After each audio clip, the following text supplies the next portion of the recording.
자, 똑똑해지는 방송 채널 제네시스 박입니다. 자, 오늘은 양도세 최대 복병, 주거용 오피스텔은 과연 주택이냐 아니냐라는 양도세 우리나라 거의 뭐 탑이시죠. 안수남 세무사님의 칼럼을 제가 가져왔습니다. 자, 안수남 세무사님 혹시 모르신 분 계실까봐 말씀드리자면은 세무법인 다솔 대표 세무사님이시고요. 대부분의 세무사님들이 이제 일반 종합소득, 뭐, 기장, 이런 거 이제 많이 대부분 하시는데, 아주 오래전 예전부터, 지금은 물론이고요. 아주 오래전 예전부터 이제 양도소득세 이렇게 특화하셔가지고, 계속해서 이제 이쪽을 전문으로 하신 그런 세무사님이시고요. 특히 이 세무법인 다솔이 그런 양도세, 상속증여 이런 재산세 쪽으로 굉장히 특화되어 있는 곳입니다. 그래서 많이들 아실 텐데 혹시 모르신 분들은 그런 부분을 참고하셔서 본인 양도소득세 상담을 그런 쪽에 가셔서 전문가분들과 상의하시는 것도 한 가지 방법이 될 것 같습니다. 자, 제가 오늘 가져온 기사는요, 이제 이데일리에 나온 기사인데 2020년 11월 23일인데 이제 기사가 등록된 거는 이제 21일이죠. 이날 등록된 기사를 제가 가져왔습니다. 여기 보면 안수남의 절세비법, 양도세 최대 복병, 주거용 오피스텔 주택일까 아닐까. 자, 사실 우리 채널 제네시스 박을 많이 들으신 분들은 이 정도 내용이면 당연히 양도세 할 때 주택수 들어가지. 이건 당연히 아실 거고요. 조금 지나고 나면 이제 취득세 중과할 때도 들어가야지. 그리고 조금 더 잘 아시는 분들은 취득세 중과 들어가는 그 날짜가 언제까지인지도 잘 아실 거예요. 제가 이제 그것만 가져왔으면은 뭐 별로 좀 심심하죠. 그런데 역시 그 양도소득세 대가이신 안수남 세무사님의 그 칼럼답게 주거용 오피스텔 뿐만 아니라 이제 다른 내용도 들어가 있습니다. 그리고 그 부분도 굉장히 좀 중요한 게 있어서 제가 좀 가져왔어요. 그래서 우리 이분이시거든요. 그래서 관련된 내용을 한번 살펴보도록 하겠습니다. 자, 양도소득세와 관련해 세금 폭탄을 맞는 경우는 대부분 주택에서 일어난다. 그렇죠. 1주택자라서 당연히 비과세 되는 줄 알고 주택을 처분했는데 알고 보니 비과세 요건에 해당되지 않은 것이다. 이런 분들 굉장히 많으시죠. 그래서 특히 1주택 비과세는 뭐 2년 보유 또는 거주하면은 되기 때문에 상대적으로 더 이렇게 쉽게 생각하셔서 좀 뭔가 놓치는 경우가 있을 수 있는데 1세대 1주택이면은 가능한데 본인은 1주택이라고 생각을 했는데 과세당국 입장에서는 세법 기준에서는 1주택이 아니어서 비과세를 못 받는 그런 걸 말씀드리는 거죠. 자, 또 주택이 아닌 줄 알았는데 세법상 주택으로 보는 부동산을 소유해서 다주택자에 해당하는 사례가 있다. 특히 후자, 이거죠, 이거. 주택이 아닌 줄 알았는데 주택으로 포함된다. 이 경우에는 비과세가 아닌 뿐더러 조정대상 지역인 경우에는 오히려 중과세에 해당하기 때문에 자칫 세금 폭탄을 맞게 된다. 대부분 주택수를 잘못 계산해서 일어나는 황당한 과세 사례다. 그래서 주택수가 굉장히 중요하다는 거죠. 자, 이번 편에서는 일반인들이 주택수를 계산하는 데 있어서 주로 실수하는 오피스텔, 무허가 주택, 생활형 숙박시설, 그리고 내년부터 달라지는 분양권에 대해 설명하고자 한다. 야, 이게 굉장히 도움되는 내용이에요. 무려 4가지가 나옵니다. 자, 이 4가지에 대해서 여러분들이 한번 이렇게 체크하신다고 생각을 하시면 되겠습니다. 자, 어떤 건지 볼게요. 자, 첫 번째. 가장 많이 간과하는 부분이 오피스텔이다. 오피스텔은 건축법상으로 준주택으로 분류가 돼서 최초 분양을 받을 때는 주택에 해당하지 않아 건물분에 대한 부가가치세도 환급을 받는다. 이야. 자, 이제 이거는 이제 부가가치세 내용도 아셔야 되는데 좀 설명을 들어볼게요. 야, 이거 좀 약간 어려운 내용인데 한번 우리 똑똑해지는 방송이기 때문에 한번 보도록 합시다. 자, 오피스텔이 만약에 이렇게 있다고 가정을 합시다. 이 부분이 이제 건물분이고요. 당연히 이 밑에는 토지분이 되겠죠. 자, 그럼 이 건물분에 대해서는 이 VAT, 부가가치세가 붙는다는 거죠. 그리고 토지분에 대해서는 당연히 없어서 면세예요, 면세. 그래서 빵 붙지 않는 거예요. 자, 그래서 이 두 가지에 대해서 이제 그 오피스텔의 그 가격이 이렇게 결정이 되지 않겠습니까? 근데 이걸 이제 사업자로 매수를 하면 나중에 이 부분이 건물분에 대한 부가가치세 요 부분이 이제 환급을 받아요. 환급을. 당연히 사업자가 아닌 경우에는 환급이 안 되고 주택 같은 경우에는 처음부터 면세예요. 그렇기 때문에 이 부분은 환급이 되지 않습니다. 자, 그 부분에 대한 내용이 잠깐 들어가 있어서 설명을 드렸어요. 자, 어쨌든 실제 용도에 따라서 주택의 해당 여부가 결정된다. 즉 주거용으로 사용하면 주택이 되고 사무실로 사용하면 주택에 해당되지 않는다. 이게 오피스텔에 있어서는 가장 핵심의 핵심. 별이 5개. 그래서 실제 사용 용도에 따라서 이게 주거용으로 될 수도 있고 주거용이 아닌 업무용으로 될 수도 있습니다. 내가 업무용으로 세를 놨는데 실제 사용 용도가 임차인이 주거용으로 써버렸어요. 그러면 실질과세 원칙에 따라서 주택으로 볼 수 있다고 제가 여러 번 말씀드렸죠. 그 내용이 여기도 나와요. 실제로 주거용으로 사용하면서도 일반 사업자로 등록해서 부가가치세를 내는 경우가 있다. 세입자는 주민등록을 전입하지 않은 것은 특약으로 약정하고 거주용으로 임대를 준 경우다. 오피스텔은 사업자 등록 여부, 부가가치세 신고 여부, 주민등록 전입 여부에도 불구하고 실제 사용 용도에 따라 판단된다. 따라서 세입자가 주거용으로 사용할 경우 주택으로 취급된다. 자, 그래서 이 오피스텔을 업무용으로 해서 환급을 받았든 아니든 다 상관없이 실제 사용 용도가 주거용이다. 그럼 이거는 주택으로 본다는 거죠. 이게 아주 매우 중요한 그런 부분이 되겠습니다. 아시겠죠? 자, 주거용으로 사용된 오피스텔을 보유한 상황에서 다른 보유 주택을 양도한 경우 2주택자에 해당 또는 뭐 3주택자도 되겠죠? 그러면 2주택자에 해당되면은 일시적 1세대 2주택 비과세에 해당하지 않는 이상 비과세를 받을 수 없다. 오히려 다주택자에 해당돼서 조정대상 지역의 경우에는 중과세를 받을 수 있고 조정대상 지역이 아니라면 중과는 해당되지 않습니다. 자, 그리고 또 나오죠. 오피스텔은 취득세 중과세 규정 적용 시에도 주택수에 포함되니까 주의해야 되는데 조정대상 지역에서는 2주택자 8%, 3주택은 12%의 취득세를 내는데 오피스텔을 취득할 때 주택에 해당하지 않지만 보유하고 있는 오피스텔이 주택 부분에 대한 재산세 부과를 받았다면 주택수에 포함된다. 다만 이때 취득세 날짜는 2020년 8월 12일이에요. 그래서 그것까지 아셔야 됩니다. 자, 이 부분 취득세가 있는데 취득세는 그 전에 취득한 건 상관이 없고요. 2020년 8월 12일 이후 취득한 주거용 오피스텔 경우에는 취득세 주택수에 포함.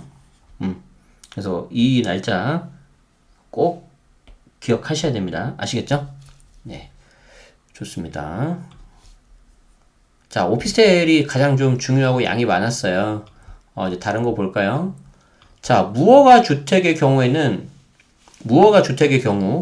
부수 토지는 소유권 등기가 되어 있지만 지상주택의 소유자로 등기되어 있지 않고 건축물 대장도 없어서 주택으로 보지 않는다고 생각하는 경우가 있다. 그러나 무허가 주택도 주택수에 계산이 된다. 자, 이 부분은 저도 뭐 이렇게 잘은 모르고요. 굉장히 좀 조심해야 되고 좀 특이한 케이스인데 무허가 주택 같은 경우에도 주택수에 포함될 수 있으니까 조심하자. 그래서 이제 이런 거에서 사고가 많이 나는 거죠. 여러분들이 이제 세무사님하고 상담을 하는데 뭐 무허가하고 그냥 뭐 허름하고 하니까 그냥 에이 뭐 이거는 주택수에 안 들어가겠지라고 해서 그냥 아예 상담할 때 빼버리는 거죠. 굳이 그럴 필요가 없죠. 모든 걸 다 오픈하셔야 돼요. 물론 이제 뭐 어떤 경우는 이제 당연히 처음 이제 뵙는 경우가 있고 그런 부분에 있어서 좀 꺼림칙할 수도 있겠지만 이제 상대방을 믿고 전문가를 믿으시고 다 오픈해야 됩니다. 그래서 이런 거 되게 조심하셔야 됩니다. 그래서 무허가 주택도 주택수에 포함될 수 있다. 조심하자. 자, 세 번째. 자, 최근에는 생활형 숙박시설을 주거용으로 사용할 때 주택으로 볼 것인지에 대한 내용이 쟁점으로 떠오르고 있는데, 자, 이것도 신박합니다. 자, 보시면, 장기 투숙객이 주민등록을 전입하고 주거용으로 사용했더라도 주거용으로 볼 수 없다는 조세심판원의 결정이 있었다. 자, 하지만, 자, 이제 일단 첫 번째 내용. 장기 투숙객이 주민등록을 전입하고 주거용으로 사용했더라도 생활용 숙박시설이기 때문에 주택으로 볼 수 없다라는 조세심판의 결정이 있었지만 이 결정은 장기 투숙객이 주거용으로 사용한 경우에 대한 판단이기 때문에 소유자 본인이 직접 주거용으로 사용할 때도 동일하게 판단할지는 불분명하다. 자, 이거 이해되십니까? 자, 이거 굉장히 좀 지엽적이고 좀 어려울 수가 있는데 이런 거예요. 자, 생활형 숙박시설. 자, 이 경우에 장기 투숙객이 주민등록을 전입을 하고 주거용으로 사용했다. 그렇지만 이 경우에도 주택으로는 보지 않겠다. 자, 그런데 여기까지면은 뭐 별 문제가 없는데 실제 소유자가 주거용으로 사용한다. 그러면은 이 경우는 어떻게 할 거냐? 좀 약간 갸우뚱 해줄 수 있다는 거죠. 그렇기 때문에 좀 조심하자. 이 말입니다. 아시겠죠? 자, 국세. 국가의 세법이죠. 국세는 실질과세 원칙을 적용하기 때문에 장기 투숙객을 위한 숙박시설로 이용되지 않고 소유자의 주거용으로 사용된다면 주택으로 보는 게 더 합리적이라고 이제 글 쓰신 안수남 세무사님이 그게 더 합리적이라고 이제 판단된다는 거죠. 즉 주택수에 들어가는 게 맞다. 그러면은 어떻게 되겠습니까? 아까 오피스라고 똑같죠. 이런 녀석이 있어서 주택수가 늘어나서 비과세도 못 받고 경우에 따라서 중과가 들어갈 수 있기 때문에 아예 이런 경우에는 이 해당 생활용 숙박시설을 먼저 팔아야 버려야 되겠죠. 아시겠죠? 자, 이제 마지막 네 번째. 자, 분양권은 2020년 12월 30일까지는 비과세나 중과 적용할 때 주택수에 포함되지 않는다. 아직 12월 30일이 안 왔으니까 이렇게 좀 할게요. 자, 그러나 2021년 1월 1일 이후 취득한 분양권은 비과세와 중과세 적용 시 주택수에 포함되므로 주의해야 한다. 자, 좀 더 설명드리고 다시 해보죠. 2020년 12월 30일 이전에 분양받은 분양권이라 하더라도 분양대금 중 극히 일부 소액만 잔금으로 남겨둔 분양권은 부동산을 취득할 수 있는 권리로 보지 않고 주택으로 판단하므로 주의해야 된다.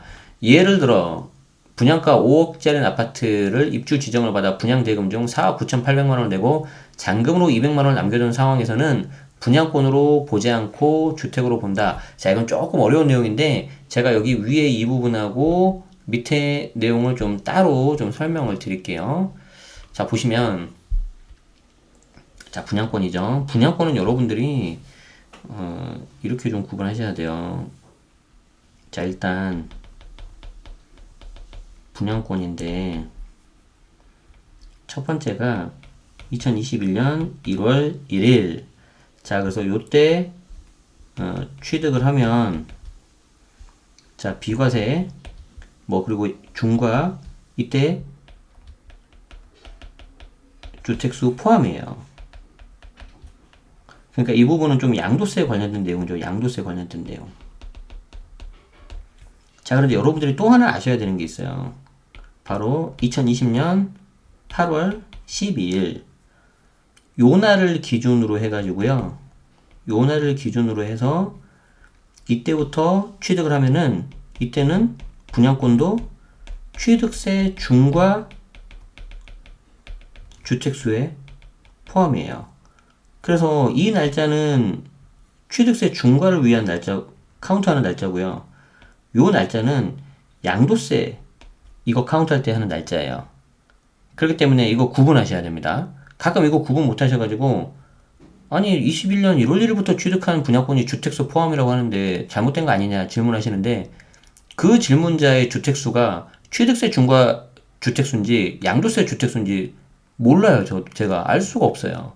그렇다고 제가 다시 되물어보고 확인하고 그럴 수가 없잖아요. 그 댓글이 한두 개가 아닌데 이해되시죠? 그래서 계속해서 방송에서 말씀드리지만 여러분들이 주택수가 어떻게 됩니까 하고 세무사님하고 상담을 할 때 이게 양도세 관련된 주택수인지 취득세 관련된 주택수인지 말을 명확하게 해야 돼요. 명확하게 구분하셔야 된다고요. 그래서 그거 되게 조심하셔야 됩니다. 자, 그리고 이제 요것도 말씀드릴 건데 이거는 무슨 말이냐면 분양권 같은 경우에 분양권이 아니더라도 마찬가지인데, 실질적으로 우리 세법은 소유권이 실질적으로 이전되는 그때를 그 해당 물건을 취득하거나 매도한 걸로 봐요. 자, 그러니까 이거 보세요. 분양가가 5억인데 이게 이제 실제 잔금을 쳐야지 주택으로 된다고 해서 잔금을 200만 원 남겨두고 그 이전에 이미 4억 9,800까지 다 냈다는 거죠. 4억 9,800이 아니라 뭐 4억 9,700도 되고요. 600도 돼요. 그러니까 거의 99점 몇 %까지 냈다 그러면은 실질적으로 잔금을 거의 다 낸 걸로 봐서 소유권이 넘어간 걸로, 아니 소유권이 넘어간 게 아니라 잔금을 실질적으로 다 친 걸로 봐서 이미 주택으로 된 거 아니냐 이렇게 본다는 거예요. 이게 좀 응용이 돼버리면은 해당 주택을 취득하거나 매도하는 경우도, 특히 매도할 때 내가 2년을 딱 채워야지 비과세가 되는데 그걸 좀 길게 좀 약간 하려고 꼴랑 잔금을 뭐 돈 100만 원, 200만 원 남겨놓고 그 안에 중도금을 다 받은 케이스 있거든요. 제가 예전에 한번 그런 매도자를 한번 만난 적이 있었거든요. 그래서 제가 뭐 어떻게 해요? 제가 처음 본 사람이고 괜히 뭐 저도 틀릴 수 있는데, 그래서 그냥 부동산에만 저분 저렇게 하시다가 비과세 못 받을 수 있는데 그냥 흘렸는데 그냥 자기는 괜찮다고 했는데 나중에 좀 안 좋게 됐다는 얘기를 들었어요. 조심하셔야 돼요, 되게. 자, 그래서 결론은 뭐냐면 양도하는 주택이 1세대 1주택 비과세 규정에 해당하는지 다주택 중과에 해당하는지를 반드시 전문가와 미리 상담을 받아라. 그래서 저도 늘 말씀드립니다. 그래서 여기 이 칼럼을 쓰신 안수남 세무사님도 제가 처음에 말씀드렸지만 양도소득세 저희래요. 우리나라의 그 거의 탑이신데 이분조차도 세무사 상담을 최소한 3명 이상은 받아라. 이렇게 말씀을 하세요. 왜 그러냐면 그 세무사들도 실수할 수도 있고요. 특히 가장 요즘의 문제는 그 상담을 하시는 그 납세자분이 정보를 다 오픈을 잘 안 해요. 아까처럼 뭐 무허가 주택이니까 괜찮겠지, 임대주택으로 등록했으니까 괜찮겠지, 그러다가 이제 당하는 거거든요. 그렇기 때문에 서로 이렇게 잘 해야 되니까 반드시 이게 상담을 받아서 황당한 과세를 막아야 됩니다. 아시겠죠? 네, 오늘 그래서 오피스텔, 그리고 무허가 주택, 그리고 생활형 숙박시설, 그리고 분양권까지 굉장히 글은 이렇게 짧았지만 이 안에 있는 내용이 정말 좋은 내용들이 많았습니다. 그래서 여러분들 최소한 여기 있는 내용들은 반드시 헷갈리지 않고 잘 숙지하시기 바라고요. 오늘 내용 도움이 되셨다면 좋아요, 구독도 한번 부탁드리겠습니다. 자, 제가 요즘에는 주로 이제 녹화 영상을 통해서 가급적 최대한 이렇게 자주 이렇게 여러분들에게 도움되는 정보를 알려드리려고 하고 있고요. 라이브는 제가 지금 좀 사정이 있어서 못하고 있습니다. 제가 라이브를 날짜를 딱 지정을 해놓고 하다 보니까 오히려 저도 좀 너무 힘이 들어가는 것 같고 좀 그런 것 같아서 그냥 좀 자유롭게 하기 위해서 이렇게 한 거니까 여러분들 양해 말씀드리고요. 대신 계속해서 도움되는 정보 드릴 수 있도록 가장 빠르게 공유 드린 거는 텔레그램 제 채널로 해드리고요. 저희 더 내용, 본문 내용 더 보기에 링크가 있습니다. 그리고 이제 좀 더 심도 있는 내용은 블로그와 유튜브로 하고 있습니다. 요즘에는 좀 이렇게 말로 하는 게 제가 더 빠르고 그래서 좀 심플하게 하면서 좀 영상으로 좀 자주 하고 있고, 다음에는 블로그도 이렇게 자주 해가지고 여러분들 도움 드릴 수 있도록 하겠습니다. 어쨌든 요즘 부동산 시장이 굉장히 혼란스럽고, 특히 이제 각자 포지션이 다 다르실 텐데 다 만족하시는 경우는 제가 많이 못 봤어요. 무주택자들은 무주택자들대로 굉장히 좀 허탈하고, 1주택자는 1주택자분들대로 많이 좀 마음 상해져 있고, 2주택자, 3주택자 이상 분들도 마찬가지더라고요. 다 좀 뭔가 좀 속상해 하실 텐데, 그럼에도 불구하고 똑같은 상황에서 이왕이면 좋은 면, 밝은 면을 더 보시면은 좋겠습니다. 아시겠죠? 그래서 일단은 다시 요즘에 좀 코로나가 기승을 부리고 있기 때문에 근데 우리 다 어느 정도 예상을 했잖아요. 겨울에 한 번 더 갈 것 같다고. 이제 고비가 한두 번 정도만 저희가 잘 넘기면은 이제 백신도 좀 더 풀리고 괜찮아질 것 같아요. 그러니까 그때까지 좀만 더 힘드시더라도 잘 참으시고 건강하시고요. 무엇보다도 늘 행복하게 지내시면 좋겠습니다. 아시겠죠? 자, 지금까지 채널 제네시스 박이었고요. 시청해주셔서 고맙습니다. 저는 또 다음 시간에 뵙도록 하겠습니다. 고맙습니다.